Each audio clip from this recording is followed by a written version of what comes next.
Okay, so welcome to the Rebellious Noise Pro Wrestling channel. I'm Scott, and today I'm joined by special guest Dom. How you doing, Dom? I love it, man. A special guest. It's good to be back. Of course. It's good to be back, and I feel special. I'm on like 0 hours sleep in the last 2 days. I just got back from Vietnam about 5:45 a.m.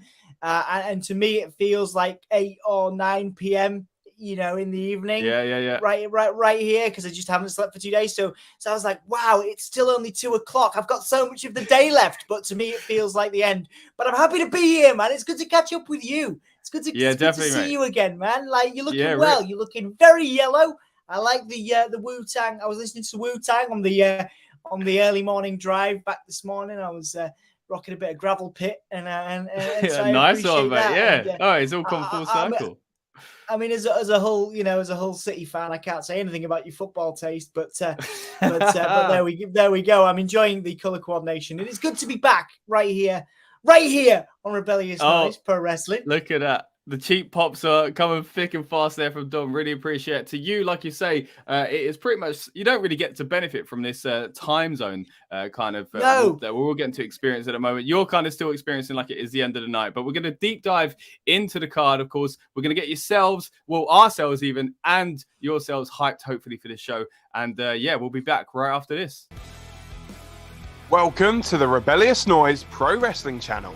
On this channel, we bring you some great content from inside and outside of the squared circle. We will go through and offer some in-depth analysis of the biggest events of the year, as well as bringing you exclusive interviews with some of the industry's biggest names. There will also be live show reviews, in-depth features, and podcasts. So make sure you give that subscribe button a slam so you don't miss any of the action.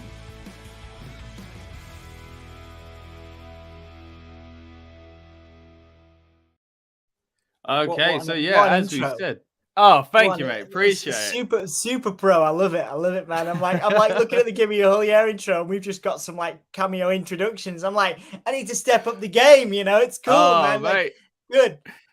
No, I'm glad I could be a little bit of an inspiration there. But as a you, Dom, and you just mentioned it there as well, Give Me a Whole Year. Everybody check out, of course, Dom's channels. Dom, much like we do at Rebellious Noise, gets around and does a lot of different things. But particularly today, we're going to be talking pro wrestling. So throughout the show, of course, we're going to have plenty of chance to plug Dom's stuff as well. We definitely hope you go and subscribe to his stuff there as well. But yeah, Dom, how you been? It's been a while. Of course, for those that don't know, we met just a few months back now, covering WWE of all things. So yeah, how you been since then? Yeah, good, man. Yeah, good work is good. Obviously, still doing some stuff in the fight scene. I've just started doing stuff with Bellator MMA stars. So we're doing that over on Soundsphere, which is my other channel, the music-based channel. So we interview wrestlers, fighters, musicians about their favorite artists, music, etc. over on Soundsphere. So that's what I've been doing over there. I'm still working on my counseling stuff. I'm working on doing some counseling work within the music industry, which is really cool. Forming a new band. A new band as well, mate. Yeah, forming a new band. Trying to do that stuff. Yeah, I went to a wedding in Vietnam.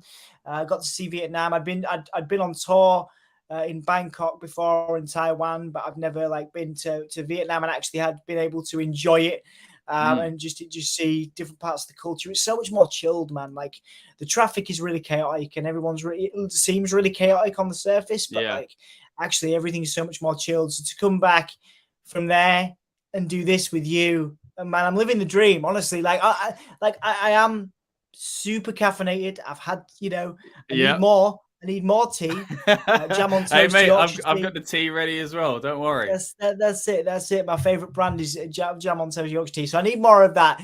But I'm feeling good, man. I'm feeling very appreciative of all the opportunities we're afforded, and very appreciative to you, for texting me and checking in and inviting me to do this, man. I love talking wrestling with you, dude, and I've got all the love in the world for you and your family and everything. So I appreciate you having me back. Yeah, no worries, mate. Likewise, of course, a little while ago, I jumped on Dom's channel here for Give Me a Whole Year. We did a NXT watch along as well. Dom's going to be doing a watch along today We're going to be doing a watch along today as well. So if you can, what did they say back in the day? Raw and Nitro simulcast. So, we can have give me yeah. and RM Pro Wrestling over here, and of course the main event surely with Crown Jewel right in the middle. But how are you feeling generally about the show, mate? Yeah, man. Well, obviously, so you and I talked about this back in Wales, and since then, as you have seen, because you did your reactions to it, I noticed very popular Extreme Rules live stream on your channel. Bray Wyatt returned, and I cried a little bit. I saw that, mate.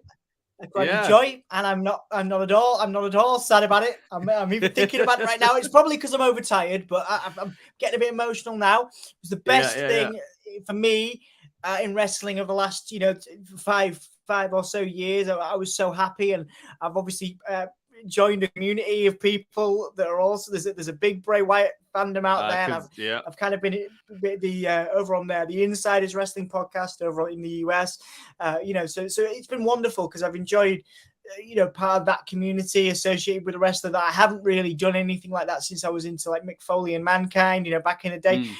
So I know Bray Wyatt is supposed to be at Crown Jewel now. I meant to before this, because we're all supposed to research as journalists. We're all supposed to be ready to go. I didn't have time to go back and watch SmackDown clips because I literally got off the plane, got in my car, did the drive, unpack my gear, and here we are. But I'm going to go back after this and watch some of the SmackDown clips, watch the Bray promo, watch what stuff Sami Zayn is doing. Oh my God, how good is that? If I was to give you anything else that excites me nearly as much as my favorite performer returning to WWE, it is Sami Zayn's work with the Bloodline. There's a couple of questionable booking decisions that I wouldn't, that I'm interested in why they've done that. We saw I believe it was the in-ring debut of Damage Control in Wales, and they were sort of built as a dominant faction then. And they've really taken a nosedive. And as much as I'm a fan of Alexa Bliss and Asuka, I don't understand why they have the tag titles going into this pay-per-view. I think Damage Control need to be a much more dominant faction. So for me, there's a couple of things that I want correcting in this pay-per-view. Is it good booking to have Alexa Bliss and Asuka drop the tag titles a week after they've won it? Probably not. But for me, Damage Control need a win a big stage like this. The Usos and the Brawling Brutes. I mean, we'll get into this, but the Usos and the Brawling Brutes. I love the Brawling Brutes. Obviously, we've Pete Dunne, in Wales, and Ridge is a Yorkshire lad. I've got a lot of time for them. But are they credible tag? Are they a credible tag team threat to the Usos, who are in the Bloodline storyline? Scott, the most popular, the most over, I think they've ever been. The Usos are a popular attraction right now, and so there's a couple of things that I just don't think that are, almost like foregone conclusions. The Usos picking up the win, Alexa Bliss and Asuka picking up the win, even though I think Damage Control should do it. The things I'm really interested in, your Bray Wyatt. What's Bray Wyatt going to do? Also, the OC versus Judgment Day. We've seen Gallows and Anderson return since me and you last talked. Yeah. But then, do you derail the Judgment Day, who are on, of course, the role of their very short career, by giving the OC the win? But they've, you've got to give it to them, haven't you? Since they've just come back. I mean, so there's. I'm excited about the card. I'm interested in the card. There's a lot of big hots, big meaty men slapping meat. Strowman and Omos, Lesnar and Bobby. There's a lot of good, stuff to this card. You know what I mean? And maybe I think we're going to get a surprise. I think Bayley's going to win, which obviously would probably mean that Io and Dakota Kai need to lose. But so I think we'll get one surprise, and I think we'll get a decent match. I don't think at all. I would probably bet my left testicle that Roman Reigns is retaining tonight. I mean, so there's some interesting stuff. And for me, as someone that's going to be watching it in the afternoon and doesn't have to stay up till, even though it doesn't really matter to me at this point, it's going to be okay. It's going to be an okay show. I think it's going to be, there's going to be, again, it's got everything that the The Saudi Arabia crowd would want the big meaty men slapping meat, the star factor, your Roman Reigns, your Brock Lesnar, your Bobby Lashley. It's got everything that they roll out. What and this is my final point before I let you take over here as the host. I think what's interesting is a lot of people have labeled this in the Vince McMahon era as a glorified house show.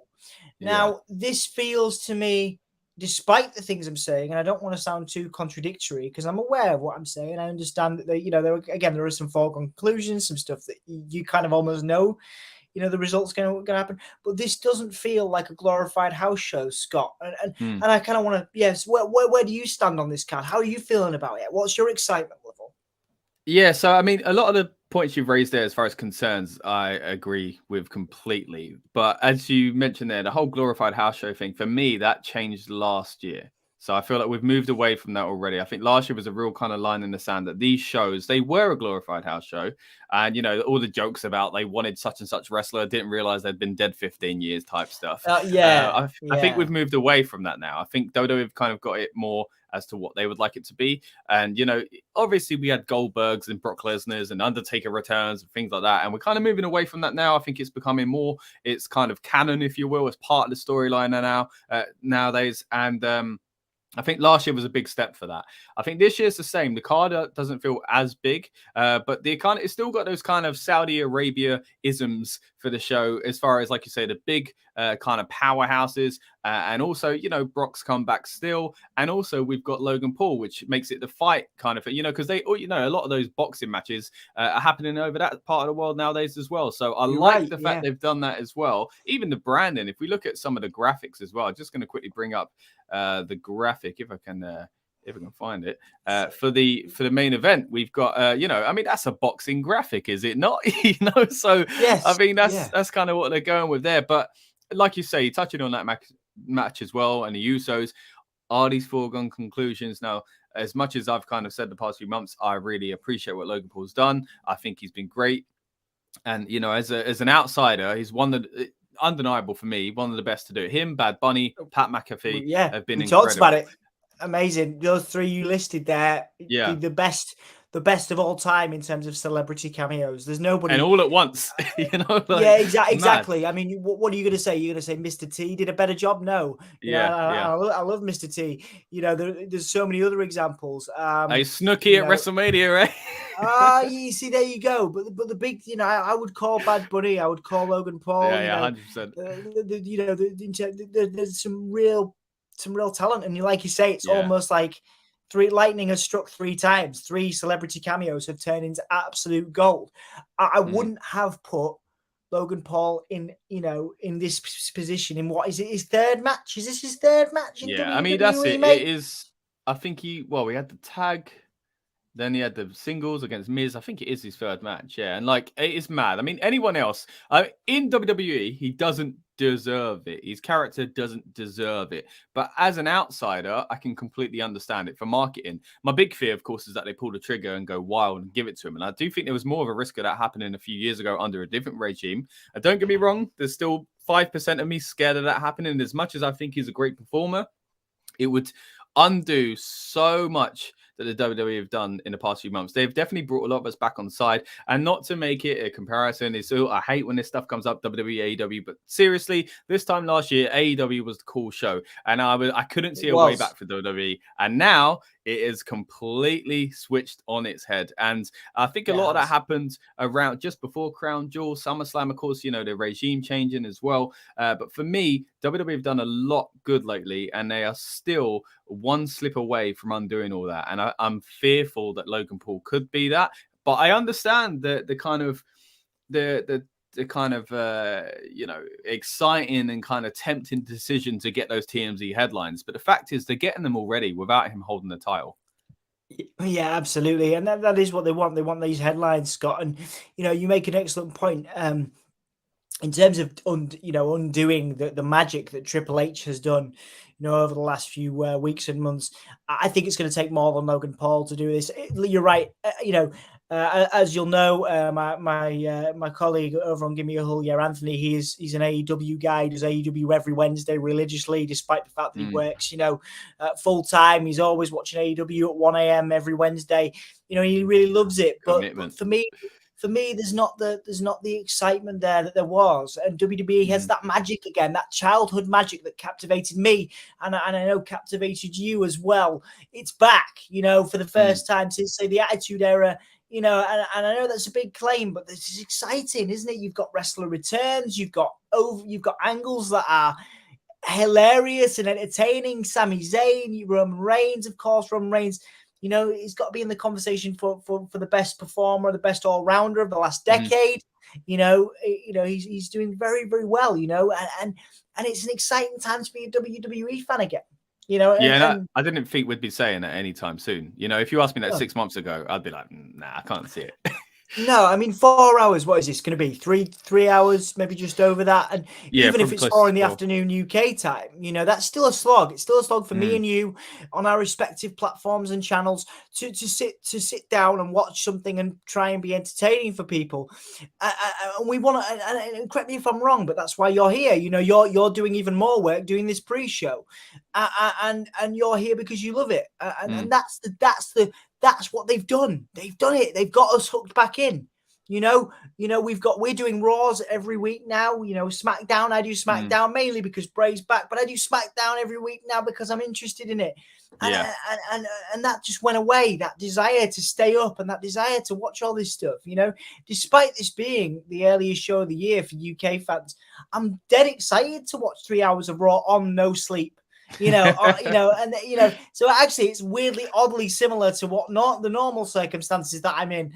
But I'm dead excited about it. And I get the sense that you are as well. Like some of these angles are appealing to you, Yeah, definitely. I think the only concern I've got, and I saw someone kind of tweet about it the other day, and it said, Triple H as a booker, really all he's done is bring people back. We've got to get to the stage of doing something with them. And that is my only concern. You think Johnny Gargano and you think Damage Control, as you mentioned there, they started well, but then I'm a bit worried they're going to slip. But going back to what you said about like kind of that magic being back, I think I said I was doing a stream a few months ago on this channel before things did change. And as we ended the stream, I said to Lucas, who was on the show with us at the time, at the end of the stream, after we'd gone off air, I said, you know what? I'm not sure if I'm ever going to watch Raw live ever again in my lifetime, because I just used to watch catch-up stuff. I watched the highlights the next day.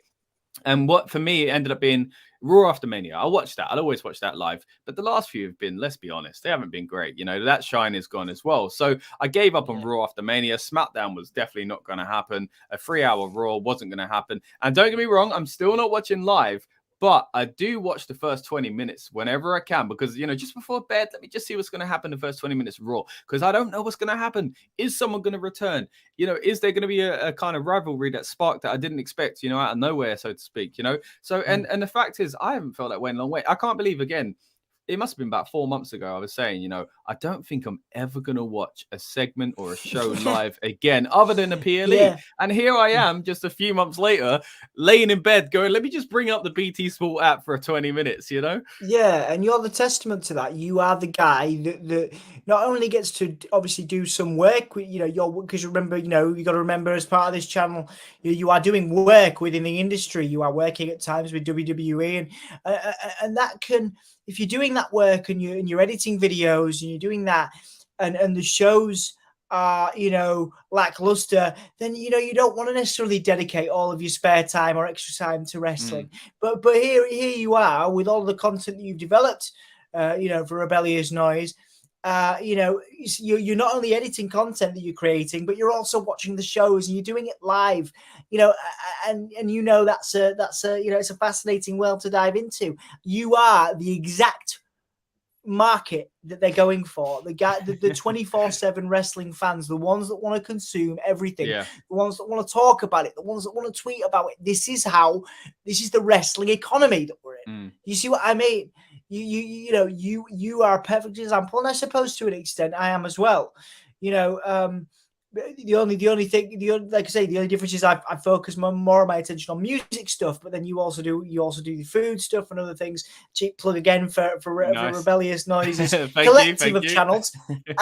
But that's it. We are the demographic. You know, they want younger audiences, they want younger people, and I think steadily that will come back. But we are the target demographic and older, and they've hooked us back in. You know, and going back to something you said there a year ago, you know, we wouldn't have said that, you know. And in Wales, there was this enthusiasm, this energy, and we're all there, we're all working, we're all grafting, but we're all excited as well. Yeah, and that's a beautiful thing. Well, that's it. They got to hook us first, and they've done that, you know, and then you worry about catching the people that are new fans. You know, the main thing was bringing us back on the right side, you know, and I think it's definitely worked. I think one thing I want to touch on, though, go back to what you said earlier on, there was the concern about damage control. And I think a lot of times at the moment, I'm thinking we need damage limitation here for damage control, because what's going on? You know, what is happening? Yeah, very interesting. You know, very interesting question. You know, you got Bailey, who, you know, is one of the more popular, female stars. You know, the last 10 I would say 20 years. You know, and he's on fire returns. You know, for Io Sky and particularly Dakota Kai as well. You know, what more can you want from a faction? They're a dream faction for young women, and people of all genders, abilities. You look at Damage Control, and there's your role models. There is your diversity. You know, everything is there in Damage Control, and that was the first. It was the first, sprinkle into the Triple H magic pie or whatever of like, oh, okay, these returns are happening. What's going to happen next? But you're right, and I didn't think about it until you said it. You know, because I went, okay, so Damage Control, what they started off hot, they've won a tag title, but how exciting is this? You know, Johnny Gargano, I mean, one of the best wrestlers in wrestling, one of the best wrestlers going. You know, he came back to an absolutely monstrous pop, and now he's feuding with Austin Theory, I believe, which is fine. But he's also involved in this Dexter Lumis Miz stuff. Dexter Lumis is another example. I love Dexter Lumis, but how have they been gone on too long already? Don't you think? Exactly. Like and you're right. You're absolutely right. And I haven't thought about any of this. This is why we're here and why you're hosting, because I didn't think about that. You know, my answer, my retort to you would be Bray Wyatt, but he's only been back 2 weeks. Yeah. Are we going to have the same issue there? You know, is it going to roll on for 12 weeks? You know, what we're going to quickly do now, actually, we're going to bring in another guest here as well. So, welcome to the show, Michelle, everyone. Okay, so we got Michelle. And now we got Dom. So quick plug for both of them. Of course, we got Dom from Soundsphere and Gimme a Hell Yes. So check out his channels. And Michelle, you might recognize from Rebellious Noise fans over here on the football channel, of course. Michelle, usually talking football with us, but today, Michelle, you're here to talk a little wrestling as well. We've just been chatting about the show generally, and we'll kind of bring you in some of the things we've been talking about already. But I've been listening. I've been watching. There we go. Don't worry. First thoughts on the show. What are you thinking about the show? You excited? Or do you think it's a glorified house show? Yeah, I am excited, and they've gone for a pretty stacked card for this. But without wanting to say something too controversial, we all know what a moneymaker the Middle Eastern shows are. But I think historically, when they've gone for PLEs abroad, which doesn't happen that much, but we're seeing more of. They've always been a bit reluctant to have titles change hands and things like that. But this is quite a big card. It's going to be interesting how you guys were saying how some of the storylines go. I know you were just talking really briefly about Bray Wyatt, who's been back for a few weeks, and so much momentum around him coming back, despite them quite badly trying to throw us off the trail. We all knew what was happening. We know he's in Riyadh, but he's not billed for anything. And he hasn't wrestled yet since his return. And how long are they going to build it up? And I know we were just talking about Triple H as a booker versus building momentum and storylines. And for me, the question is do they know who's going to be in the Wyatt 6? Is there going to be a reveal around that tonight and things like that? So I think there's there's a lot that could go any which way tonight. There's a lot that could go any which way. Yeah, it could be two completely different scenarios at the end of the night. We could feel completely, there could be the controversy surrounding the title, which I really don't think they're going to do. But yeah, even the Bray Wyatt thing, because we were talking on our prediction show a few days ago that basically kind of don't want too much of a reveal for Bray here. Like maybe this isn't the time to bring someone new, reveal Uncle Howdy if it's another personality of his, or if it's another character, or if it's Bo Dallas or anything like that. Yeah. Maybe now's not the time. Maybe what we need tonight is because of the way they've booked it, they've just been like, he is so popular, we can't not have him on the show. Yeah. What I wouldn't be opposed to seeing is just a glorified version of what he's been doing on SmackDown with just extra budget, special effects, whether it's something like that door set up again or something like that, that doesn't necessarily progress the storyline, but satisfies that need for more just Bray. Exactly. What do you feel about that, Dom? That's again interesting and great to get your thoughts as well here, Michelle. I think obviously I'm a bit of a Bray super fan, so I have to be a little bit careful how I come across on this well-rounded wrestling podcast. I think for me, the Wyatt Six is a personality thing. I think it'd be wrong to put him in a faction this early into his return. I think it dilutes the popular nature of what he's doing. I have seen a couple of shots of photographs of the big graphics. I believe what is it? What's it called? The insect that he's using now. I don't know what. You know what I mean? Moth, like a moth type thing. A moth with a skull. That is being projected. That looks like they have plans to project that for some reason. So that's interesting. So that's cool.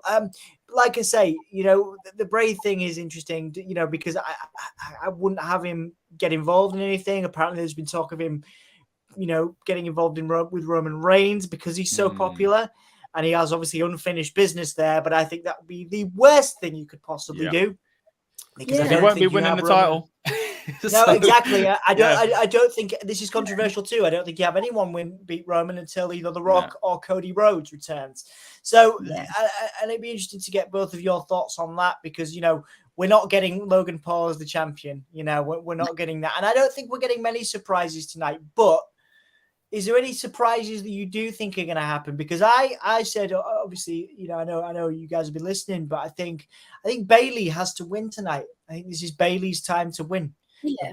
A big moment for women's wrestling in Saudi Arabia. 1, 2, the momentum is on Bayley's side, not necessarily Damage Control's. Like we said, I think Damage Control has been misrepresented, but certainly Bayley has the momentum as the leader of the faction. So, both of you, what surprises? Are we getting anything? So, I like to do something called a wild card prediction every weekly. I just don't know. I do think Bayley should win the belt. I really like Bianca. I think she's really talented, but I feel like she's hit a bit of a plateau now. And I think it is time to put the belt on Bayley, especially with Becky and Charlotte's impending return. Pending returns, not impending. That's the wrong word. Like doom. Some people feel that way about Charlotte, but I think she's fantastic. But yeah. I also I don't know, but they are just so reluctant to have belts change hand at non-American PLEs, aren't they? But I think they've got to give, if they want to do more international shows, which Triple H has talked about, they've got to give the people buying tickets to those shows a little bit of something. Because if people realise really quickly no titles are ever going to change hands, then the interest will die off. I don't know. I don't think there's going to be any shocks around the Roman match. I don't think they're putting a belt on Logan Paul, and I think they'd be absolutely daft to at this point. I don't think Bray's going to interfere either. And like you said, Dom, he doesn't need to. He doesn't need a belt. He's a bit like Seth Rollins. He doesn't need a belt or a title to hold the crowd. I think we might see a reveal around whoever this female potentially joining the OC is to have a faction that can match. That's interesting. Maybe. Because there's a lot of talk of Raquel Rodriguez, maybe based on some of the live shows that happened last week in Mexico, but it's really difficult. If I'm being honest, I haven't got much insight to offer to it. You guys haven't already said. Yeah, I feel like if there's going to be any surprise, it probably would be towards the OC. I think on the prediction show we did a while ago, and Rob's going to be joining us in a bit, but Rob was kind of toying around with the idea that the OC, as in Gallows and Anderson, could turn on AJ and join the Judgment Day. And I was kind of against the idea just because I felt like it would diminish their characters. They'd have to be background kind of spooky henchmen rather than the kind of, it wouldn't feel true to their character. I feel like it would be like the Acolytes in the Ministry, basically. But at the same time, the shock of it would be wild. And that would mean AJ would then have to maybe team up with Edge and also team up with Mysterio and Beth Phoenix, who needs to be going after Rhea at some point anyway. So I think if anything's going to happen in the female front when it comes to Rhea Ripley, it's going to be the return of Beth Phoenix, but it's not going to be because she's joining the OC. I think it's going to be, and Dan was mentioning that this match might go kind of wild in that sense and as a distraction from Rhea. And I think that could be because maybe Beth comes out and it takes Rhea away from this situation. Not necessarily a female joining the OC. Because if someone joins the OC, I mean, they can paint it up as much as they want, but of course it's supposed to be the Bullet Club. So it kind of needs to be someone that used to be in the Bullet Club. And the only Bullet Club female members are those ones that kind of dance around in their bikinis back in the day. So that ain't going to happen. So it's not really been designed for, we're kind of past that. So yeah, it's if any surprise, I think it's going to be that Beth Phoenix attacks Rhea Ripley, unrelated to the match going on in the ring.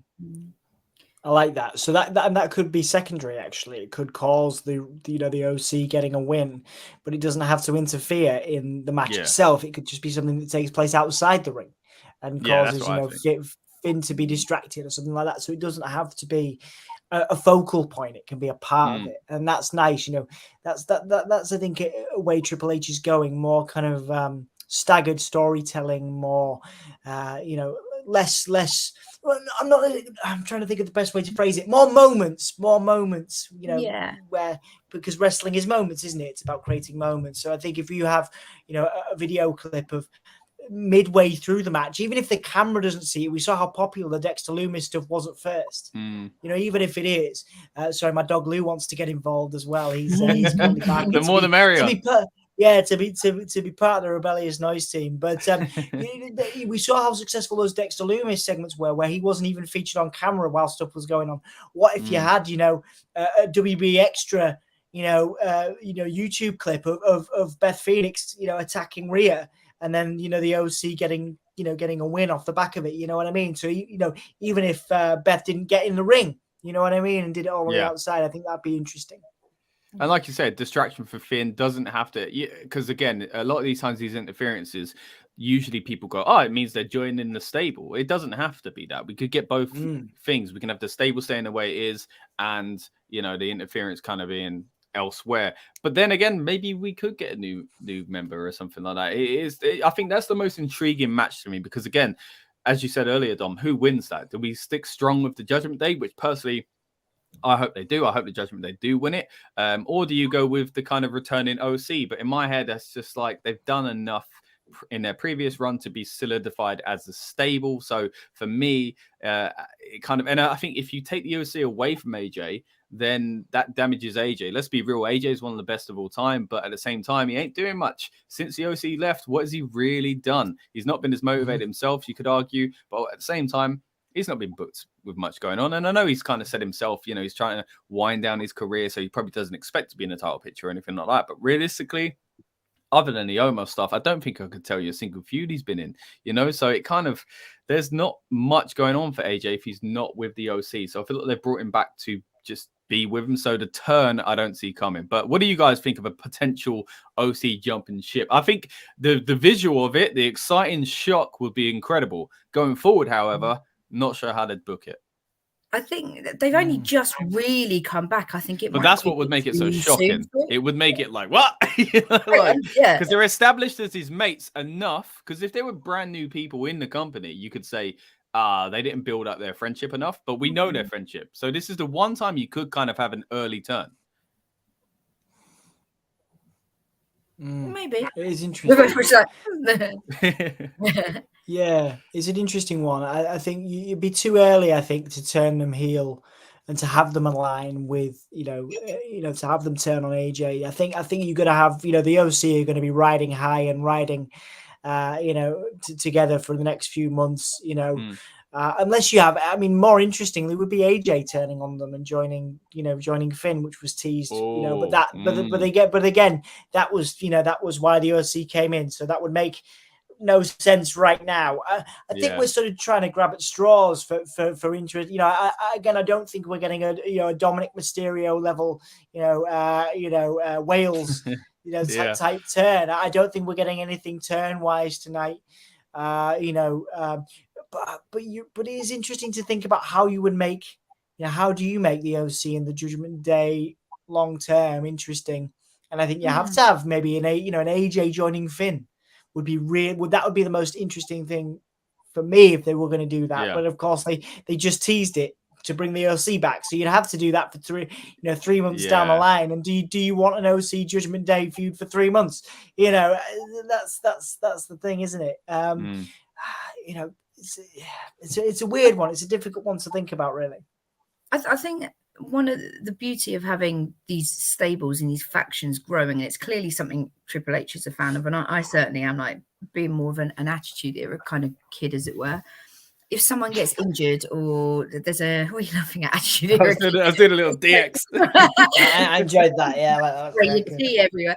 I just think the beauty between having like factions or stables, whatever you want to call them, it just gives you a little bit more flexibility in terms of running multiple storylines. If someone gets injured, it doesn't mean I have to completely write a storyline out. And I know that there's a lot of talk from WWE or coming out of WWE and Triple H's, I don't want to say the word regime, but I can't think of anything else, around taking slightly better care of the wrestlers' well-being and lightening their workload, like they're meant to be getting a little bit more time off around Christmas and things like that. So I think there's the creative side of maybe having a long storyline between the OC and Judgment Day. You've got, let's be honest, although the Judgment Day and Finn and Priest and Rhea, well, Rhea's a bit younger, but Finn and Priest are both like 40-ish. So actually, if they're going to make a main eventers or fairly high mid-carders, they're going to have to stick with this and really, really build them. Whereas AJ Styles has done his time, hasn't he? And the OC Bullet Club are established. And I think Finn and Priest, as older wrestlers, are fairly well established, but there is a little bit of talk of Finn maybe being in the title picture fairly soon and Triple H wanting to push him. So I think there is some merit in drawing out the OC and Judgment Day storyline, but I think there needs to be something added to it to give people the interest that they've got. Like the way they have played the Bloodline storyline across time, they've played absolute blinder there, and if they can do the same with the Judgment Day, I mean, look how long the Ministry of Darkness lasted and then became the corporate ministry and stuff. Will we see the Judgment Day go through a similar kind of evolution as a heel faction? Very interesting point, and that goes back to something we've talked a little bit about this, Scott, before. I think the WB likes to recycle stuff, stuff that didn't fail, stuff that worked. If it ain't broke, don't fix it. And the corporate ministry was one of those examples of a successful storyline and a successful faction in history. Triple H, like you mentioned there, Michelle, I think you've hit the nail on the head, because Triple H is part of very successful factions. Of course he's going to like factions because he was part of DX and Evolution. So if anybody knows how to book a faction appropriately, it's Triple H. And if a faction, as an extent of that, if a faction can be used to mimic the Ministry of Darkness's success, the Ministry of Darkness's success, then maybe it is Judgment Day, and maybe WWE do pull that card back out, 10, whatever, 15, 20, I'm way older about than 20, I think I am. 25 years. 25 years ago, then this is the time to do it and have the Judgment Day, echo some of that Ministry of Darkness success. I mean, there's been talk of Bray, taking on the Mick Foley, Three Faces of Foley thing, which is potentially what we could be seeing. And why not reuse some of those more successful gimmicks from history? And very interesting, thoughts from both of you there, because I hadn't really thought about, Triple H is very successful at factions. Of course, he's going to be liking all these factions, because he's the one that's behind them all and booking kind of them all. Thing, it's kind of his thing. You're right. It's kind of his thing. Yeah. Go on, Michelle. I was just, while we're talking about factions, and we kind of touched upon Bayley and Damage Control earlier, and there's definitely clear intent to rebuild the women's division. Is there scope for growing them as an all-female faction or having another? Because for me, if I'm being honest, the Asuka, Alexa, Bianca faction affiliation just felt a bit thrown together. Yeah, I agree. I agree, Michelle. Yeah. Is there scope to have 2 female-only factions if they really want to bring back kind of your Chelsea Greens and Tegan Knoxes and everyone, or are they just going to have Damage Control and Bailey? Are they going to take another route? There's a lot on the table with factions and where they could go with it, and with Triple H and Stephanie's interest in push of female wrestling as well. I think that's an excellent point. And, talking about surprises, why couldn't we see a Tegan Knox? Why couldn't we see a Chelsea Green? In Saudi Arabia as a surprise to help. That's the way to do it as well. Yeah, like either Bailey bring in win a female faction. What about Ruby? Yeah, Ruby's kicking about in AEW. She's just had an operation recently, but she's not. She's still mid-carding, and actually, I think she'll be back eventually. Yeah. But if I'm being totally honest, we know Sarah Logan's floating about in the wings. Yeah, Sarah Logan's back. Yeah. Personally, I think Liv works better as part of a team than as a solo competitor. That's just my opinion. Is there scope to bring the Riot Squad back? At least with the 2 of them for now, sort of thing. Yeah, and then get Ruby out of contract when she's fit or whatever. I don't know.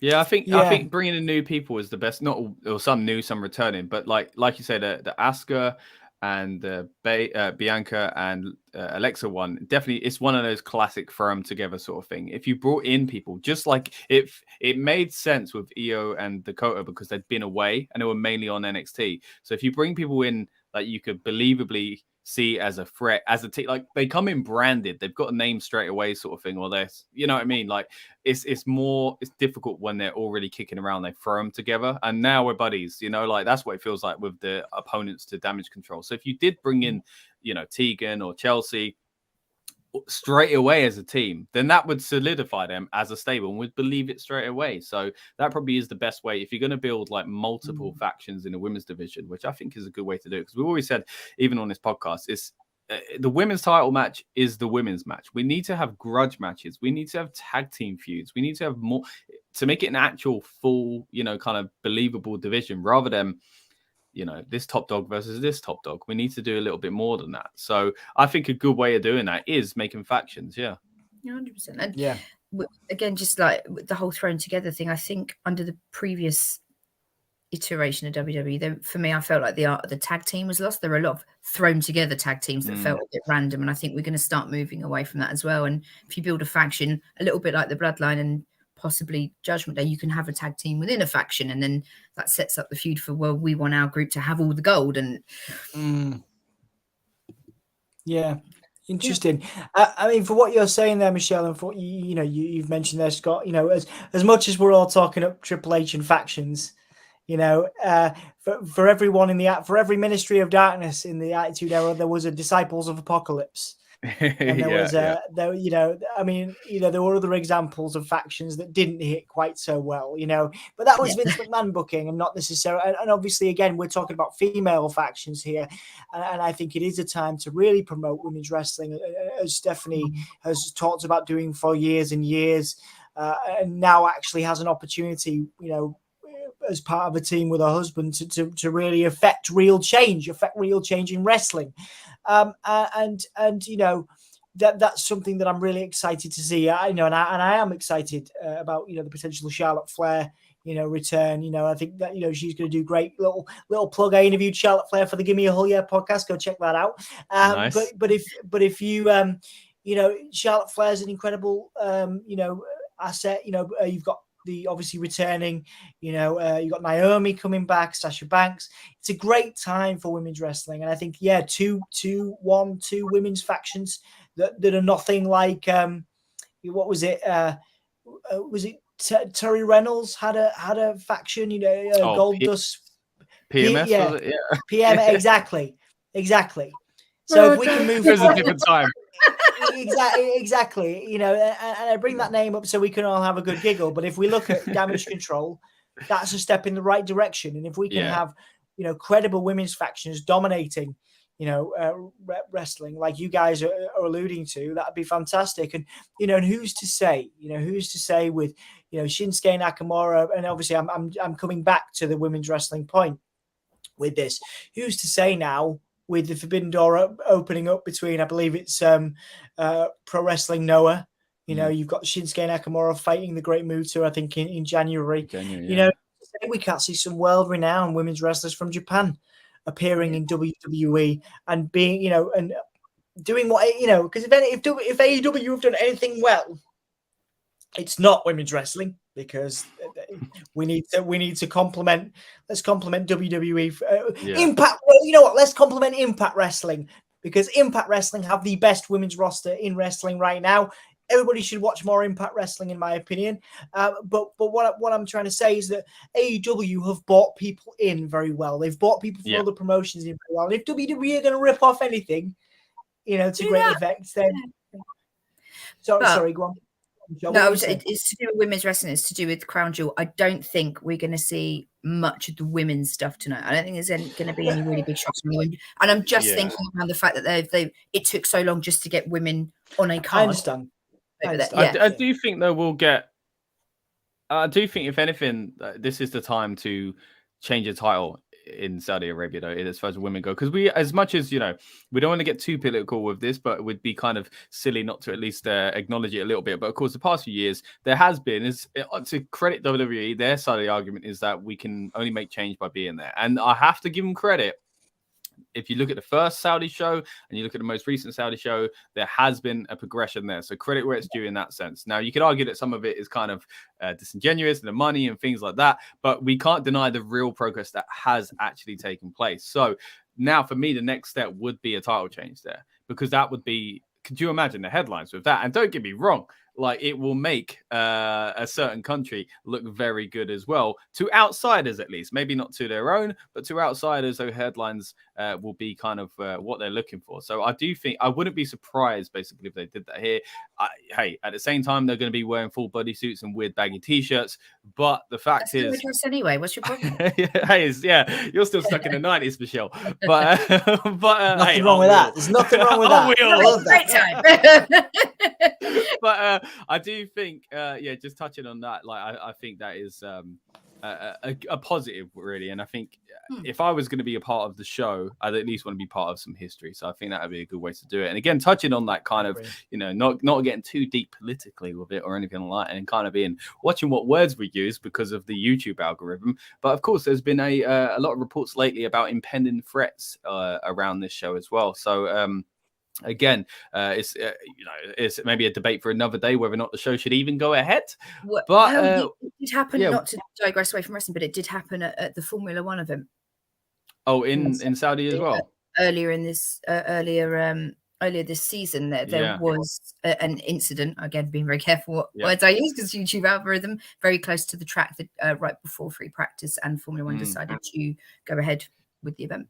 Wow. Yeah. I mean, I think the money, as it always is tempting. And, you know, you could always put forward the argument of we're pushing through, just like they did after, in 2001 with that famous taped SmackDown. But at the same time, hey, hindsight will change everything if something did go down. I'm sure there's going to be extra protocols and things like that. I remember when WWE came to the UK, actually, after a few incidents here. And I think it was the NXT show that had Bálor and Samoa Joe. And they were really strict about bags. You couldn't take bags and things like that. So I'd imagine they're doing things like that over there to kind of really be careful with it. But it's a strange time, because there's always controversy surrounding them going to Saudi Arabia. But yeah, Dom, what are you thinking about this kind of possible threat, I guess? I mean, WWE, it's a business, you know, at the end of the day, whether ethically, morally, we agree or not that these things should go ahead as fans. They're not necessarily thinking about that. They're thinking about that monumental payday that allows them to continue, you know, diversifying into other markets, etc., etc. So, is it a good idea? Would I put that show on? No, I wouldn't put that show on personally, because I'd be concerned for certain things. Obviously, I don't want to go too deep into it again. You know, I appreciate your worries around the YouTube algorithm, but I think that I think there are, again, WWE has these security. I think the best example we can give is we saw what a machine it is We saw the machine around the athletes, the guards, the support that they have. The WWE will not be strangers to stressful events, stressful things happening, last minute stuff happening on television. Obviously, people jumping barricades all the time, etc., etc. Is it worth WWE pulling this show? No, it isn't. Not for them. Not with what they stand to make from it. No, exactly that. Yeah, and we've seen enough controversy around it already, and they've carried on with them. So. If this was a Rebellious Noise PLE, and we had the advanced knowledge of this, would we put it on? Probably not. Well, exactly. But if you have, but then again, that's Saudi money, baby. That's it. So that it's all right. I'll do security. It'll all be fine. It's fine. Oh, okay. Yeah. Well, that's it. And I'm sure it would be great. But that's the thing. We are not in. Unfortunately, we are not in a position to make these ethical, moral considerations. But WWE has to, and they will stand to make a lot of money. Do the risks outweigh the rewards? No, probably not. Until, again, in hindsight, if it all goes wrong, of course, 100% should have cancelled it, blah, blah, blah. But, hey, we don't know what's going on. We don't have this intelligence that we're hearing rumours of, and we don't know WWE stance in it. And like you said, Dom, like, even from the kind of minimal side of it that we saw on the surface level, from being, lucky enough to be close to the machine when we did our press in Cardiff, again, the level of the of kind of the protection and the machine that we see there is incredible. So I can only imagine, like you said, they've been here before. They're not going to be strangers to this sort of thing. Stuff that we probably don't even know about. A random event maybe in 2004 that kind of nearly got shut down but never got out to the press or anything like that. They've probably dealt with a lot of this. So again, hindsight's going to be a beautiful thing. But let's hope, of course, that nothing does happen seriously. But it's kind of like the World Cup as well. I know there's a lot of kind of, are we complicit as fans by getting involved? But at the same time, the fact is this show's going to go ahead, and as let's talk about it, just because as creators, it is our kind of duty to report on it anyway. And at the same time, as fans, the show's going ahead, and at the end of it, if nothing happens, then it's like, well, I'm glad I got to see Logan Paul versus Roman Reigns. I'm glad I got to see England maybe not win the World Cup, but hey, that's another story for another channel. But I think that weighing up the risk versus reward, as Dom was talking about as well. We're talking about how we want to see all these wrestlers come back, how we love NXT developmental, how we want a wider roster and more storylines. Well, actually, there has to be money there to pay people to train. There has to be money there to pay the entertainers. Yeah, and actually, if WWE as a business are looking logically, well, we're going to make X amount, and that then means obviously we'll make more profit, but we can direct those funding streams into this project, that project, this project, that project. Ultimately, if Spain paid them the same money, they'd be in Spain today. So that's what it is, it's a big part of it. So we're going to quickly get to just a little info here for you. Desmond, thanks for joining us. What time is the show? It's on at 4 p.m. to us in the UK. So wherever you are, Google that accordingly. 4 p.m. GMT. But basically, in about an hour's time, it'll be kicking off. But thanks for joining us, Desmond. Hope you stick with us here on the build-up show as well. Anyone else watching live or on demand? I know a lot of people watch this on demand as well, because we do, as you can see, deep dive into things that are kind of unrelated to the results of the show. We appreciate your comments as well. But let us know what you think is going to happen tonight. What are you looking forward to? What do you think of Bray Wyatt? What do you think of the show going ahead? What do you think of the OC possibly turning? What do you think of all these things? Let us know in the comments. But let's get back to a bit more kind of wrestling talk here, guys. We've spent a bit of time there on kind of some serious stuff, but let's lighten the mood a little bit. And I want to know your thoughts on this giant versus giant match. Braun Strowman is back, and I'm glad he's back. Don't get me wrong. And some would argue this match kind of needs to happen anyway, but this could be a real turning point for Omos. I mean, is that famous meme of Woody being thrown? New toy. Buzz Lightyear's over here. Is that what we're getting? Because it seemed to be Braun. From some people speculated that he was let go because they thought, we've got a cheaper giant over here that we're going to mold. But now that kind of former giant is back, are we just going to drop Omos like he's hot? What do we think about that, guys? Do you want to be really honest? I have zero interest in this match. It's got snooze written all over it. I do find the big slugger type matches just a bit dull, if I'm being honest. When they're done well, they're done really, really well. I just don't personally think either of them quite have right, how do I put this? I'm neither a Roman Reigns or Brock Lesnar fan. Right. For various reasons, but I still think that their matches work because they have that gravitas and that charisma with the crowd, despite not being able to do moonsaults and 619s and all that exciting stuff people like to see. For me, I don't personally feel that Strowman or Omos quite have that way to grab a crowd in the same way that the other guys do.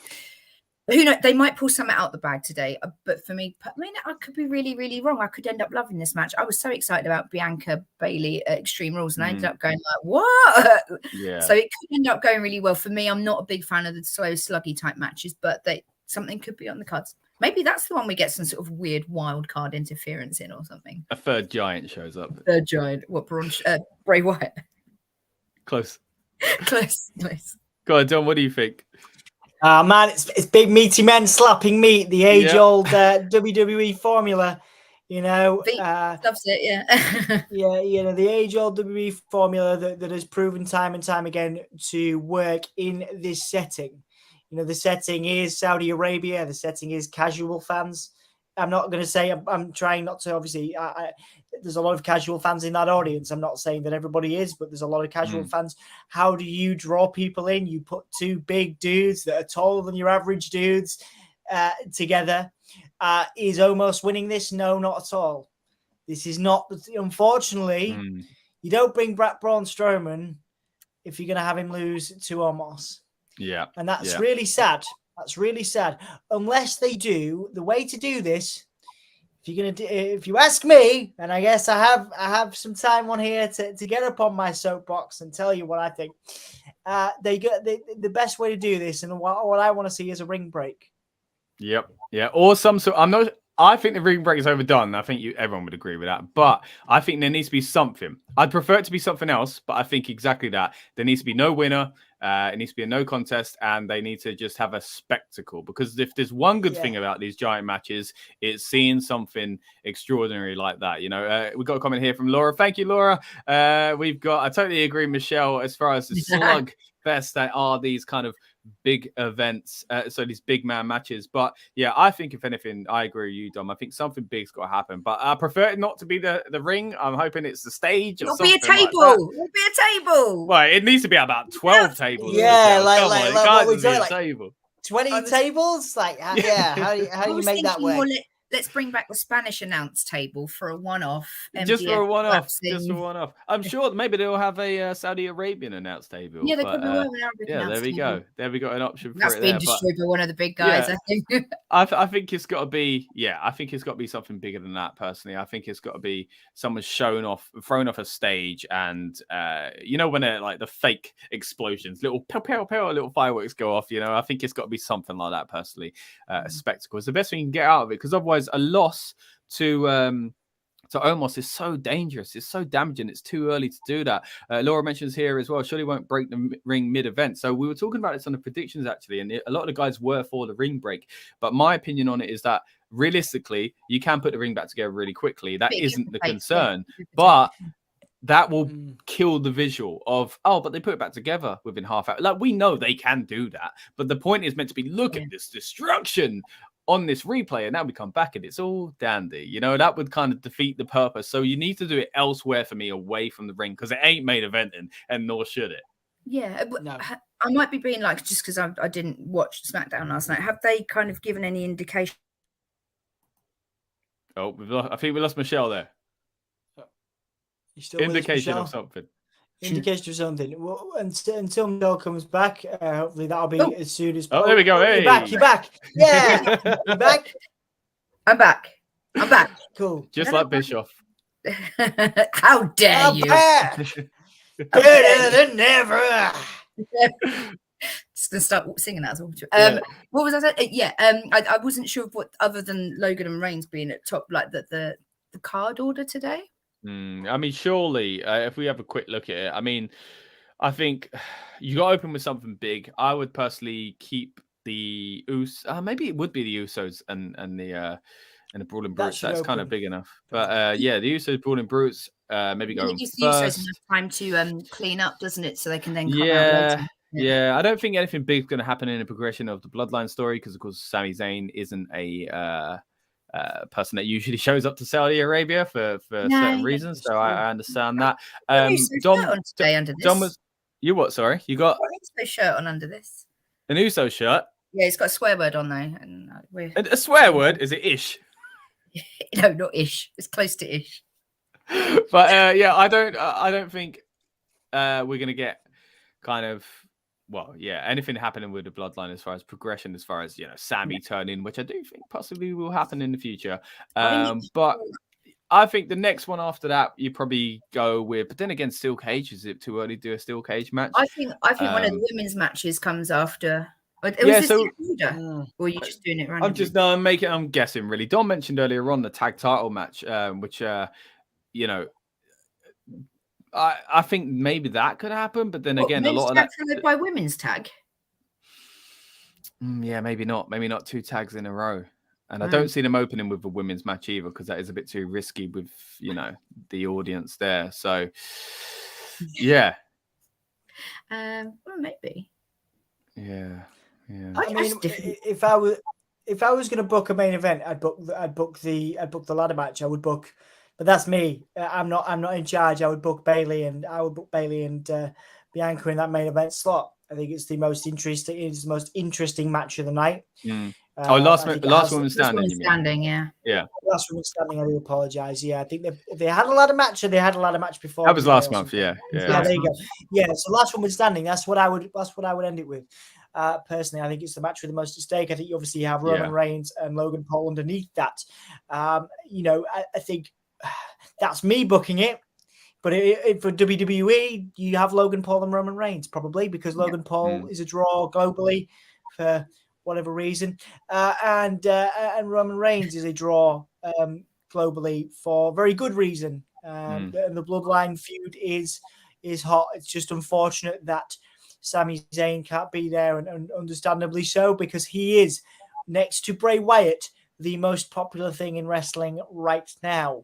And do I believe that Sami Zayn could be the outside pick to, obviously you Cody Rhodes, you Rock. What about Sami Zayn? Wouldn't that be something? Yeah, huh? The underdog. I think they would never have booked it that way. They would never have planned it that way. But I wouldn't be surprised now, to be fair, if they went that way instead, because it is a happy accident that is kind of, it's been so amazing to see it unfold. What I love about it is the kind of, the Uzi comment a little while ago. That segment was supposed to be serious. And there was so much good about that, because the lift up of the head from Roman Reigns, the reaction from the crowd, and even the crowd going wild when Roman's music hit to sort out this mess of the bloodline. There was so much good about it. That was say Daddy's here when he came. Daddy's here, yeah. But that side of it is great. But then on top of that, you've also got they allow themselves to go, you know what, it was funny, like this will be a meme, let's not take it too seriously. And it's the funniest part of it for me was that Jay was laughing, because everyone else is okay to laugh in that. Roman kind of saves his character with that, saying that is funny, but Jay trying not to laugh was the funniest part to me, because it's like he's supposed to be scared at this point, so but it's been amazing. But even that, the fact that they're open with it and happy to do so. So yeah, I've really enjoyed it so far. It has been interesting to see the difference now. Triple H is letting the wrestlers do the bulk of the work around their own promos instead of it being scripted. Interesting. I mean, off the back of that discussion, I have to ask you, on a scale of 1 to 10, guys, how Uzi are you feeling today? I'm feeling Uzi, I've got to say. I'm feeling moderately Uzi. I've got moderately Uzi. I'm feeling Uzi now that I've been, right here on the on this podcast. It's going to be on Rebellious Noise. I think that obviously, again, 2 days of not sleeping and traveling is taking its toll on me as we hit the 1 hour mark. But I think like I say, there's some exciting stuff. But I think one glaring omission from this pay-per-view, and again, talking about ethics and morals, completely understood, will be Sami Zayn. I think Sami Zayn is next to Roman Reigns and Bray Wyatt at the moment, carrying the WWE in terms of its popular culture appeal. I think he's gone viral on TikTok with this stuff, as he should. So, like I say, we will miss Cameron's feeling Uzi in the comments. Yeah, Cameron's feeling Uzi. we will miss Sami Zayn tonight. It will be a real shame not to have him there because there was a thing at the press conference yesterday, wasn't there, where the crowd were going, "We want Sammy," and Roman was like, "You don't deserve Sammy." Yeah, that's a good way to work on it as well. And I wonder they're going to have to acknowledge it, I think, in some way, but. Acknowledge. Acknowledge. I think the main event, you've got Jake Paul, though. That's the thing. You kind of do need some sort of bloodline interference and stuff like that. But anyway, I am conscious of the time, and I appreciate that Dom's got to get off in just a second as well. He's got to set up for his very own stream as well. So as we said earlier, if you can simulcast us, that would be great. But we've got the RN Pro Wrestling channel over here, and we've got Give Me a Hole Yeah over there. And, of course, the main event of the PLE right in the middle. That'd be great. But either way, thank you to everyone that's been watching us. We're going to continue with the stream, but sadly, we're going to say a little goodbye now to Dom. Dom, thank you so much for coming on, mate. We definitely got to do it again. This is what the build-up show's got to be all about. People popping in, popping out, and giving us their opinions. But again, much appreciated, mate, especially with you feeling so tired. It's my pleasure. It's my pleasure, dude. I love joining you, Michelle. It's a pleasure to meet you as well. Hopefully, chat wrestling with you soon. And dude, Scott, much love to you, man. Thank you so much for having me. Anybody, if you are free and available and you want to join me alongside Rebellious Noise over on Gimme a Hull, you can see it on the sign above. Just type that into YouTube and you'll find us. We have interviews and live streams and stuff like that. So come and support us if you want to. But definitely stay right here on the Rebellious Noise podcast and support these guys for the pre-show and the show because they're wonderful people. And I'm pretty sure you're wonderful, Michelle. I don't know you very well. You seem nice. You have excellent hair. But lovely to see you guys, and thanks for having me. I'm going to go and try and wake myself up by consuming lots of caffeine so I can do this stream. So I'll see you guys soon. All right. Take care. Thanks again, mate. Bye. See ya. Bye. Bye. All right. So once again, thank you for Dom joining us. And again, check out his channel, whether you're watching live on a watch along or afterwards. He's got, again, loads of great content on the Give Me a Hole channel. And again, we don't get to do many watch alongs on this channel because of other commitments and it's tiring. But Dom soldiers through, and so do the rest of the guys on Give Me a Hole. So while we don't give you Raw and SmackDown watch alongs, those guys do. So definitely check out that channel. A few more comments here. We've got Doubt is saying we need Roman, and also we've got Laura here saying thanks, Dom, great hearing your insights into Crown Jewel. 100%, much appreciated again, Dom, and to Laura for the comment. Thanks, guys, see you soon. 100%, Dom, much appreciated again. That is the channel that you guys need to go check out as well to get more of the fantastic Dom. But let's bring it back to Michelle here. We've got another special guest on the show, as we mentioned earlier on. Michelle, mainly part of Rebellious Noise in the football sense. And this is the first time we've had you on the wrestling channel. How are you feeling to be here, Michelle? I know you're, especially past few years, getting more into wrestling, back into wrestling, I should say. I'm back she's one of those lost souls that have been converted back. I was converted a couple of years ago by my good friends, John and Louisa, who are going to come and do a watch along with me later at home. Yeah, it's really exciting. So for those of you that don't know, I have been bugging Scott for a while, and he thinks I was just going to come in and talk about Seth Rollins' suits the whole time. Yeah, I was a bit worried. I do actually watch, but I haven't seen SmackDown yet this week. Yeah, me neither. I was saying to Dom earlier before we even came on there, like I checked to see what have the YouTube channel put up, what was significant, and it's mainly highlights and recap stuff. Yeah, it's not much to go on because of course most of the crew one, wasn't it? It'd be pre-recorded anyway, but not much actually happened. So hey, at least we didn't miss much. Cameron, again, what do you think? Who do you think would win? Sorry, between Roman and Logan. Now we've been saying earlier on, as much as I really appreciate what Logan's done, I think he's been incredible and he's done really well as an outsider. Come on, there's no way you can have Logan Paul win. But the addition of Jake Paul, I'm starting to tremble a little bit there, Michelle. What do you feel about that? I either think they're just going to have absolute bloodline dominate. I think Roman's going to win, or put it this way, I don't think Roman's going to lose a belt today. I think there may be some weird technical disqualification type scenario where Roman may lose, but not by being pinned, and ergo doesn't lose a belt or something like that. Roman, Logan looks good, like he could have done it. He nearly did it, Yeah, so it doesn't squash him too much, but still retains Roman's record of I am the champion. I have not lost my belt. I have not been impeded. 2087 days or whatever he's at now. Yeah, so I think there may be a little bit of controversy around the ending of the main event where I don't think he outright loses the belts, but I think there'll be a little twist in there somewhere. Yeah, I think I think the visual of Jake Paul being held back by the Usos or something like that as he watches his own brother kind of, and that's a way to get Jake into, and then maybe we get the Pauls versus Usos again. I'm just kind of fantasy booking here. I know a lot of people aren't fans of Logan Paul or Jake Paul, but you got to be realistic as a kind of draw. They are great, and I have to give it credit. You know, in the boxing world, they've both done well, and in the wrestling world now, Logan Paul's done incredible. So hey, as much as I wasn't a fan at first, I've been won around by just being appreciative of what they do. Yeah, and I think, I mean, I know you and John were talking a little bit about celebrity guest appearances on WWE. It's pretty rare they call them back for more than one if they're no good in the ring, and Logan clearly does have something about him, and both guys clearly are very fit, very athletic, but very naturally talented. So I think that there is a bit of scope there to keep them going. And let's be honest, how many more tag teams can the Usos, like who else are the Usos going to face at this point? Viking Raiders are out of the picture, the New Day are out of the picture, Montez Ford is injured, so the Street Profits are out of the picture. You know, I think in terms of all of the big traditional tag teams that are established, what, they're going to start rehashing old storylines again? So maybe the Usos versus the Pauls is... Yeah, and whether it be Survivor Series, because they're trying to make that a big deal again. You got the War Games at one end and the Paul brothers teaming up at the other end. That'd be fantastic. Or you could hold out to Royal Rumble, or you could kind of tease it more at the Rumble and then do it at WrestleMania. I think there's a lot they could do here. I mean, surely Jake Paul's going to have a match at some point. But a quick comment here as well, once again, for Laura saying, I'm all for Roman and the Bloodline, but absolutely destroying the Pauls. I think that's probably what will happen.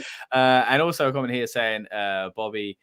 win. I guess this comment's from Uganda. Much appreciated. Let us know where you're watching from around the world. But let's go on. I assume they're talking about Bobby Lashley there. So let's move on to that match because we haven't even touched on it really. It's another big meaty men slapping meat, as they say. And we got Brock Lesnar versus Bobby Lashley. Now I'm really excited for this because it is a match that I think we've been crying out for a long time. They threw it together randomly last year anyway. But and we had a little chat with Bobby Lashley a while ago, actually talking about, you know, before that match had actually happened, why he thought it hadn't taken place. Of course it has now, but still go out and check out that interview because it's a great little insight there from Bobby Lashley as to why he thought that match hadn't happened at the time. But it has happened, and again, it's thrown together.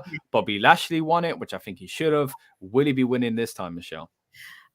Difficult to tell. It's interesting seeing Lesnar in something that is not a main event or title picture. It's been a long time since we've had that. It's always been Lesnar, Roman, and whatnot. I think it's difficult to tell. Like Lesnar returning, but then I think Lesnar might win it. You know. Well, I was kind of umming and ahhing about this on the prediction show. And apparently he's got quite a lot of a lot more dates than he used to have, basically. So yeah. I was thinking, maybe he'll kind of be going away after this and be coming back at the Rumble. So I'm just going to bring up my prediction here. Who did I actually? Eventually, I did go for Brock. I did go for Brock, actually. Dan was the only one I went to. Disappearing again and coming back at the Rumble again. I think it's a bit tired. It's overplayed, isn't it? Yeah. Quick comment here from Cameron as well, because he is doing the maths here. He's got Roman held the universal title for 855 plus days, closer than our kind of random numbers there of 8,000 or whatever we were saying. But yeah, it's been a long time.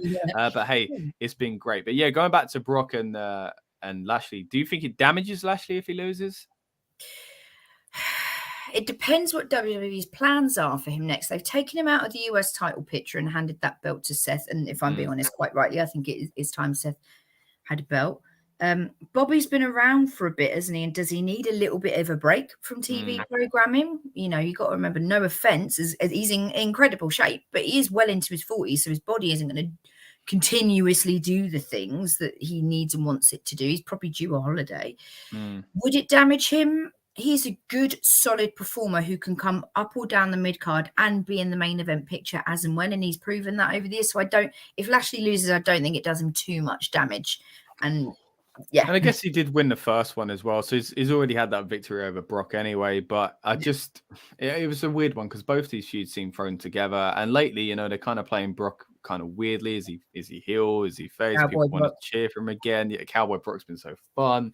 But, where would they go next? What does Bobby Lashley do next? Because he clearly, he wouldn't want to go away, as much as you're saying he might need a rest. I don't think he'd agree. And I think... It's a nice holiday. You don't know. Yeah, it'd be nice. But I think he... This is the problem kind of doing what they're doing with the titles. He kind of needs to be in the main event picture again. Yeah, but until they split those belts...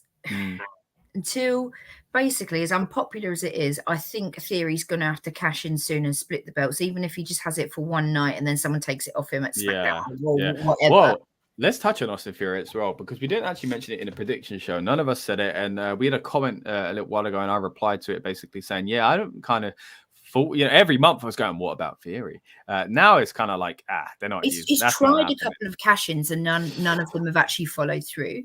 So I've seen a lot of talk online saying, hey, maybe Logan Paul does win and Theory cashes in on him to get off of him. But then is that really the headline that they want? Does that give you the clicks on TMZ like it would if he kind of walked out the night with the belt? So I just short of using the Money in the Bank briefcase for what it's for, I just struggle to see how they're going to split the belt unless they do something like Roman defeats Logan Paul, says, I've done it all. I'm issuing an open challenge for you for one belt.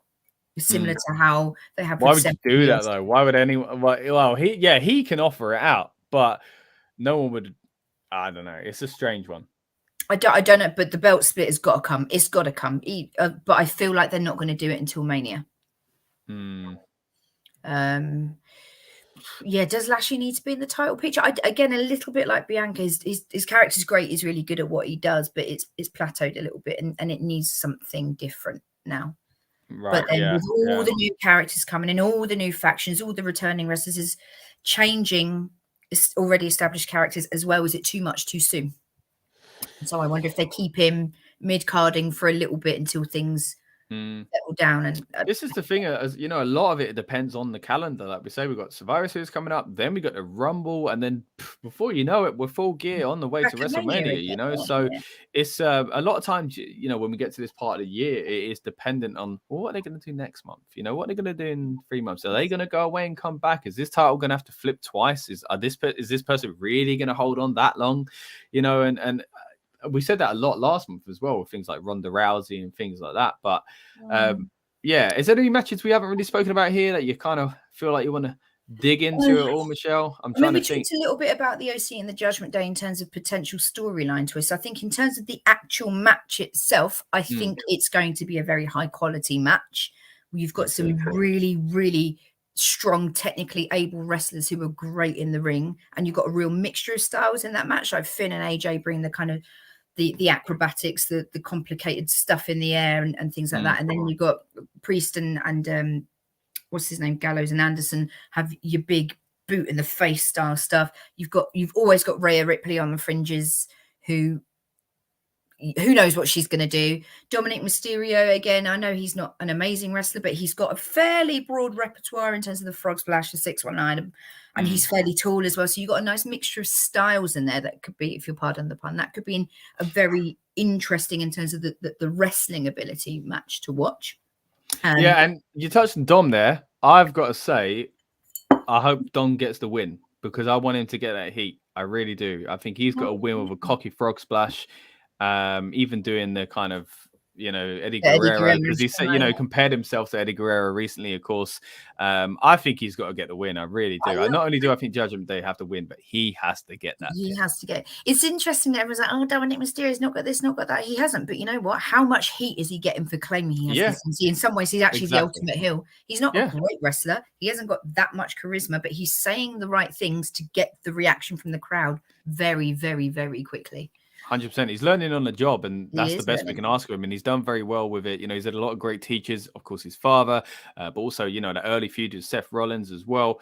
As we got here, Dominik Mysterio has turned on his dad, Rey Mysterio, of course, and it was such a shocker there at Clash at the Castle. Well, I say shocker in the sense that I was surprised it happened then. We've been kind of hoping it would happen for about 2 years.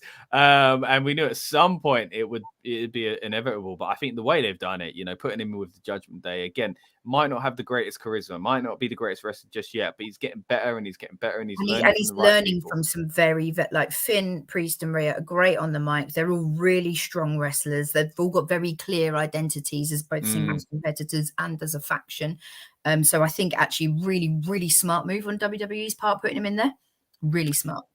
100%. I mean, there was always that kind of, when he turns, he's going to have to do something. Will he go straight, just a one-on-one with Ray? Will he align himself with someone? And it didn't seem clear 6 months ago. But I think the Judgment Day, like you say, is the perfect way to do it. I think putting him with them, like you say, they got their kind of strong characters individually, but also they have a kind of identity as well when it comes to what the faction is. He didn't seem to fit that, but now he does. You know, the way he's wearing his hair, the clothes he's wearing and stuff like that. You know, the things he's saying on the mic. I think it's been perfect. You know, the Rhea stuff as well has helped. I mean, the heat he gets from the crowd. I can't remember the last time I heard a heel get that much heat that quickly. Actually, even Judgment Day and Finn and Priest, it took the crowd a while to really start booing them, but he's really getting it. People want to boo him, you know, like they want to boo him, and because people have reservations about him already, being, you know, he's the son, he got straight in, he didn't go to NXT and all that, but like, hey, credit where it's due, he's done very well. But like you say, it's been a quick turnaround, and a lot of that is that kind of built up kind of background animosity about him anyway, but also and that kind of want for him to turn. But then also the kind of, what better person to turn on than your dad? And if your dad is Rey Mysterio, my goodness, what better person than Rey Mysterio? And then to be joined with a group that, again, like you say, slow burn when it came to a lot of those members getting their heel heat, but they, you know, solidified it in recent weeks. Quickly get some more comments here from Cameron. Do you think Undertaker will return? I flipping hope not. No. Definitely not in the ring. I wouldn't be surprised if he made an appearance, because that's what Saudi's all about, getting the big names. But he's doing his dead man talks, isn't he? So I wonder it, because they did it for Cardiff, and I wonder if they've taken him over. I don't want him to become a Goldberg and start doing these random returns and not perform in the ring. Quick comment here as well from Desmond. I feel, going back to, of course, the Austin Theory stuff, I think they will let him cash in on NXT. I like the fact they brought that up, even kind of hinting that he could go after the US title. I used to really enjoy when they did that with you know, back in the day when it used to be, they can cash in on the ECW champion. Yeah, right. Who's doing that? But now it kind of feels like that with NXT. But it was a few years ago when NXT was, you know, the third brand, and it was kind of seen as the best show, to be fair. And it was like, oh, maybe someone would want to cash in on the NXT title, but they never did. It's a shame. But I think now's the time to do it. I think they put themselves into a corner with Theory, and they've got to do. He's not winning the Universal title or the WWE title, in my opinion, anytime soon. We also need to remember, a Money in the Bank cash in doesn't necessarily mean a win for the challenger. Have him cash in, have him lose. He's out of the picture. Put him back on the mid card and have him feud with Gargano for a bit longer, because I think that's got some potential in it. The old NXT teammate link. I was having and you know, you said about matches that we've already covered it, but I wanted to talk a little bit more about the Bianca and Bayley match. Okay. Because again, similar to the OC and Judgment Day, we've got two incredibly talented wrestlers. It has the ability to be, or the potential to be, an amazing match. But if I'm being really honest, and I'm a fan of both of these ladies as wrestlers, I felt a bit underwhelmed by the ladder match at Extreme Rules, and I don't know if it's because my expectations of both of them were so high, or if my theory is actually I don't think Bayley's still 100% fully fit where she was before, and Bianca just didn't look comfortable working with the ladders. Was it her first ladder match? I think, whereas Bayley's had a few, hasn't she? I think Bianca's probably been in, I can't remember off the top of my head now, but surely she's been in Money in the Banks and things like that. But maybe one-on-one, it could have been the first one-on-one. It felt a bit clunkier than I thought it would, but it also it could be because my expectations was so high for that match for both of them. So I'm hope, and I think they both take a lot of pride in their performances, and I wonder if the reason they're going for the last woman standing is because they almost wanted to have a real good one to see out. You know. For me, I think exactly the same. I was so hyped for that match. It was one of my kind of most, thing I was most excited for. But it didn't really work out the way I thought it was gonna. I do think you're right with that, though. You know, maybe the chemistry wasn't quite there. Maybe Bianca and Bayley need a few more goes at it, and I think maybe this could be it. And I think this could be a blessing in disguise that we're all kind of going like, I'm not as excited as I was last month, so maybe this time I'm going to be more kind of susceptible to go, wow, that was incredible, because I don't expect it to be. You know, we've also got to remember that Bianca's last big feud was with Becky Lynch, and Becky Lynch is incredible on the mic, heel or face. Like, in terms of her. Is she the best wrestler? No, but in terms of her character work, she is outstanding. And the chemistry between that whole story, the way they built it over the year between SummerSlam and Rumble and Mania and back to, you know, it was really, really well executed by both performers. And I feel like it's really important, if they're going to have a long feud with Bianca and Bayley, that they don't rush it. Yeah, you know? Well, for me, like you said earlier, I think Bianca's kind of run a course with the title. I think she needs to lose it, and then the next month she can challenge back. But then after that, she needs to go do something else. And what that something else is, I don't know. But surely, like, both these things make complete sense. That Bayley wins the title and that Bianca relinquishes the title. You know, I think both those things need to happen. I mean, do we also have a situation, because we know we've got Survivor Series War Games coming up in a few weeks as well. And we talked a little bit about an all-female faction, and is it likely that Damage Control are going to be on one side of the women's War Game match, and who takes the other side? And I think a lot more will become a lot clearer after tonight. Yeah, well, they've got a ready-made stable with the kind of thrown together one, as you mentioned. They could do something with that. But then War Games, of course, usually is 5-on-5. So add in an extra. Maybe they wouldn't, though. Maybe it'd be 3-on-3. Maybe they will change it up. Doesn't have to be 5-on-5. Quick comment here as well from Desmond again, saying Bayley will win. That's why they allow Bayley's team to lose their belts. And of course, they're challenging back for their titles again. So will that change things? Is this the night that Damage Control take all the gold? But why take it off of them in the first place? It's a really weird one, you know. I think as well they need to like be careful of the last woman standing thing. It's always a kind of possible slugfest. That last bit just being like, oh my gosh, come on, like Omos and Strowman, yeah. But the interference from the other two would be a way to do it. But then again, why have they put the title match on this? Because I feel like Bayley can be like, you guys lost your titles, I'm really disappointed with you, you need to make it up to me. And that's how they do it, by helping her win. But if they win their titles back and help her to win, is that necessary? I don't know. Yeah, I don't know. Maybe there's grounds for they don't win theirs, but she wins hers, and she's like, this is why I'm the role model, and goes back to a little bit of that gimmick coming back in as well. Do they really need to throw the extra match on the card then?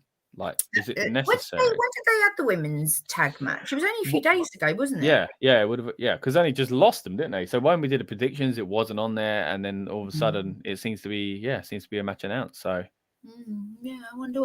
I mean, like I was saying via a group chat earlier with some friends that I think, because they always have 3 to 4 hours as the designated PLE slot, and they've been leaning more towards 3 because they worry about the audience losing concentration. But I think with the amount of money and the amount of matches on the card, I think we're going to see closer to 4 hours today. Mostly because I think, because they only really do the show once a year in Saudi, they're going to want their money's worth. And also in terms of kind of your European and American audience, it's much earlier for us all as well. So we can do the 4 hour stretch. I know that they're reluctant to do it, but actually I think if it comes in under 3 hours or under 3 hours and 20, I'd be surprised actually. Yeah, I mean, I agree with you. Last year it was about 4, just around 4. I think because it is earlier in the day for the American audience as well, it's a little easier for them to kind of go over. They don't care about when it's us, clearly, because we sometimes have to stay out till 5 in the morning. I'm so good they've moved most of the PLEs to Saturdays. Me too. Oh, Cameron's having to jump out the stream. Much appreciate, Cameron. Really do enjoy you joining us. Thank you for all the comments. Everyone else watching as well, really do appreciate it. Please drop your comments in here as well, whether you're watching live or again on demand. You know what? We're going to be right back in a moment as well. We're not quite finished just yet, but we will be coming straight after this, I should say, with the watch along as well. So definitely stick around on this channel. It's not often we get to do live PLE watch alongs because again we are over here in the UK, but this time it's lined up quite nicely for us time wise. Here in the UK at the moment it's about 3:30 and the show will be starting at 4 p.m. for us, so that feels good as well. How are you feeling about that, Michelle, as well? Not only, as you said, a Saturday show, but I a love it. daytime show. Wow, Great. we've hit the jackpot here. Hit the jackpot. It's great. I'll be finished in time to watch Match of the Day. And Oh yeah. Really. Yeah, no, I do. I like it in an ideal world if it started at like kind of 8-9 p.m. I did feel that the Clash at the Castle started a bit early, but obviously they have to think practically about finish times and transport and all of that kind of thing. But I do like when it falls early for us. Yeah, definitely. Like I say, to have a little bit of time left after the show, that would be quite nice as well. So, speaking of which, we're going to do an instant reaction. There we go. Another cheap plug for you there. But straight after the show, guys, we're going to be here with an instant reaction, talking about the show, of course, and just talking about our general thoughts on everything that happens tonight. You know, whether it's good, bad, or indifferent. We're going to be here chatting about that as well. And hopefully tomorrow back for a recap and review. It's been a very busy time for us chatting. I was going to say Extreme Rules. That was last month. Crown Jewel. But, you know, it'd be silly for us not to go deep with this one because and go hard, as they say, because it's again, it kind of aligns with our clocks over here. So that's been quite nice as well.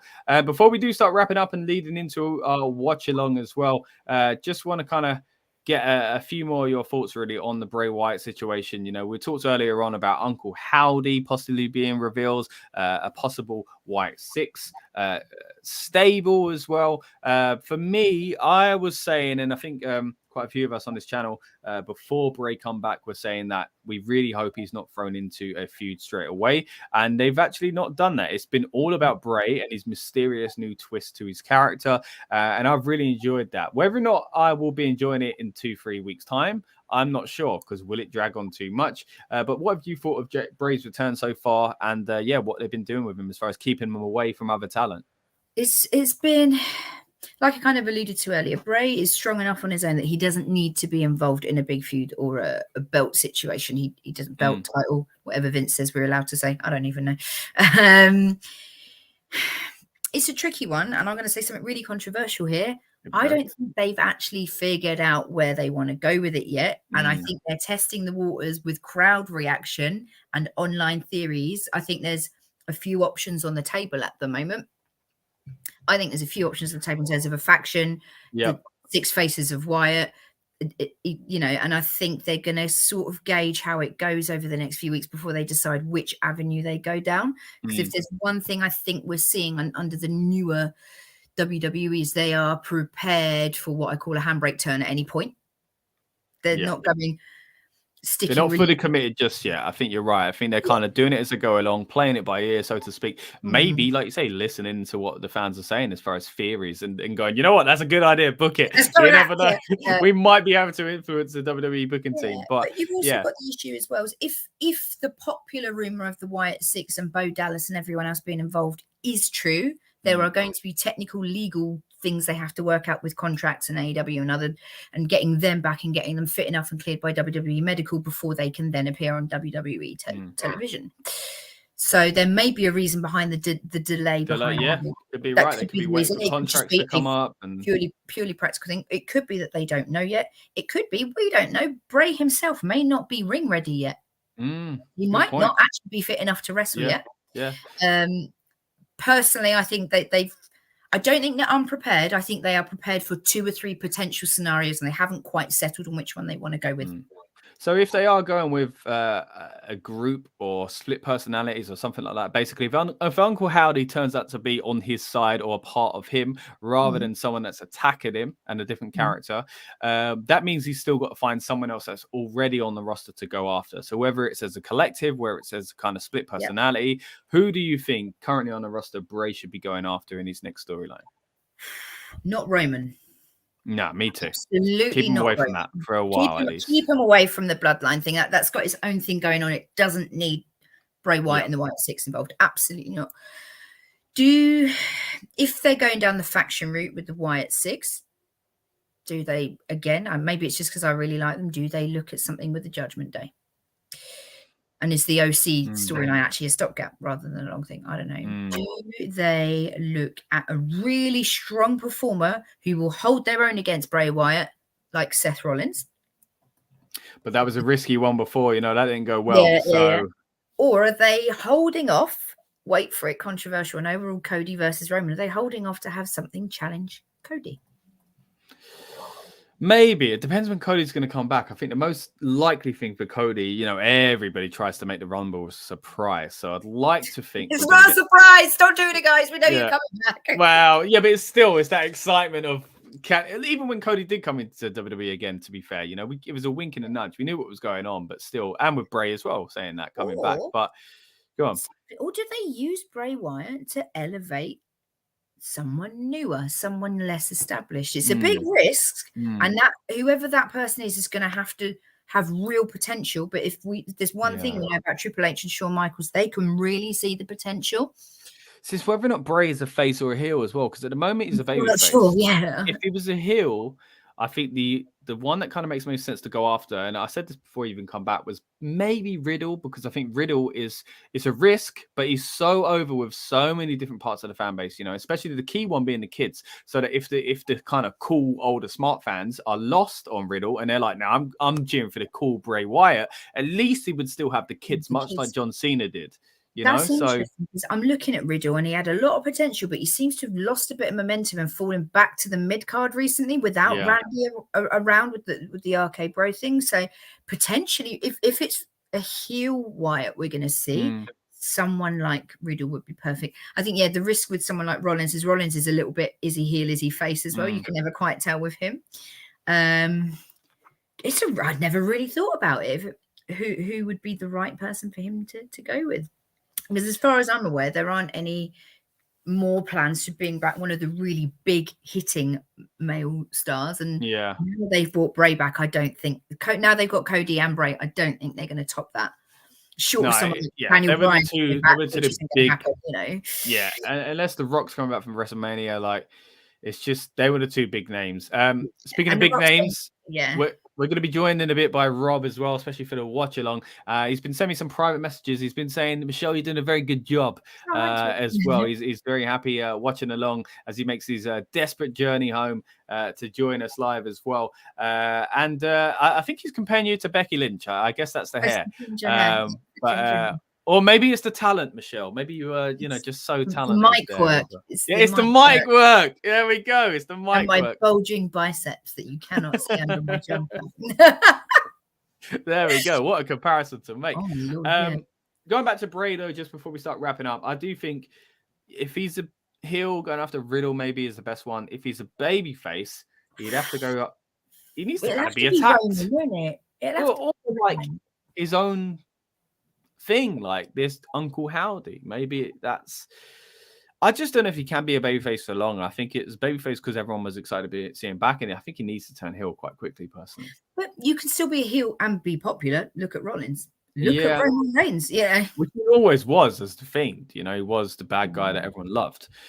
Which is why it's risky going after certain talent, especially new talent. You can give him the rub, but it's like if they're too risky, as they're not that over themselves yet, no one's going to be cheering for him when you've got the cool, bad Bray Wyatt going after him, So, it's really comment here from Sri Lanka. Thanks for joining us from Sri Lanka. Much appreciated. Everyone's online today. There you go. Going global, much like WWE themselves. Well, frankly, I'm ready to have my own agent now. So, especially with the Becky Lynch comparison. There you go. I may or may not own a The Man t-shirt. Oh yeah, it's a Rumble viewing party earlier this year. Bray Wyatt. I think the argument behind the old Bray Wyatt is because he didn't have as much creative control as he wanted, which he's clearly now going to get. I think, and there was a lot of quite poor booking. They've got to book him right this time, or he's finished, really, isn't he? Like we said, if anyone's a good booker, it's Triple H, but they've got to, and maybe that's why they're taking their time with it to make sure they absolutely get it right. Because when he re-signed, he would have wanted certain assurances around booking creative. Let's not rush into it. Yeah, good point. I mean, like I said, that's why I'm glad they haven't thrown him into a random feud because. I've said it a few times on this podcast, but we need to be careful because he's got so much good grace for the fans. Even though he's been booked into rubbish angles at times, we still go, but he's so creative. He's so good. Look what it could be. And I think that one only lasts so long. If we get another failure, basically, of the way he's booked. I don't want to say The Fiend was a failure and the Eater Awards was a failure or anything like that, but they both should have been better than they were. And they both could have been better than they were. No, you can say whoever's fault that was, but either way, they could have been better. And I hope that we don't feel the same way about this kind of return of Bray Wyatt either. But I hope the delay in the booking is for good reasons and because they want to really, really do it justice and do it right. I think we'd maybe be in a slightly different position if Cody hadn't been injured earlier in the year. Because I think, obviously, whatever the plan, well, we kind of know what the plan was there anyway. I think, I don't know if the bloodline would be where they are doing what they're doing if Cody hadn't been injured. Because I think Roman would have lost a belt by this point. Probably not. They've obviously had to delay the Cody plans, which then potentially interferes with the world title, with the Universal title, well, but whatever they're calling it, with the title picture with Cody, and consequently will have a knock-on effect to how Bray gets booked. Yeah, no, I agree, and I like I say, I hope they're keeping it slow for the right reasons, and it's not just because they ain't got a clue what they're gonna do and pull the trigger on something they shouldn't.